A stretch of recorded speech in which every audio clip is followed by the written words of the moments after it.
الوداد في مواجهة صعبة أمام الفتح الرباطي، تحدي جديد لمدرب الفريق الغير مقنع لحد الآن طبعا السيد مكوينة. كابتن يوسف، الوداد مع مكوينة. الوداد مع مكوينة، مباراة قوية أمام فتح الرباطي، محك جديد أو تحدي جديد لهذا المدرب الذي لحد الآن لم يبلغ المستوى المطلوب أو الذي كان منتظرا من أنصار فريق الوداد الرياضي. 8 مباريات في البطولة، الفريق في مواجهة صعبة أمام الفتح الرباطي يدخلها هو قادم من هزيمتين.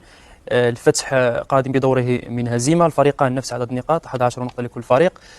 فتحدي آخر لمكوينة من أجل ربما تغيير أو طمأنة أنصار فريق الوداد الرياضي بأن المدرب له إمكانيات وبإمكانه أن يقود الوداد هذه السنة إلى بر الأمان وعودة الفريق إلى المراكز الأولى والتتويج بالألقاب. ودائما المباريات الكبيرة هي التي يحتاجها كل مدرب للرد على المشككين، ففرصة كبيرة لمكوينة أكيد من أجل الرد على المشككين وعودة الوداد إلى سابق عهد بإذن الله تعالى. طبعا أنا ما أبغى أعيد الجملة مرة ثانية، أن تستشعر في بعض الأحيان أن تيشيرت فريق الوداد أكبر من بعض اللاعبين. لا ما بقول هالجملة، محتاجين المزيد من الوقت إن شاء الله مع مكوينة، وبنشوف كذلك فريق الوداد يروح بعيد إن شاء الله على المستوى المحلي والأفريقي.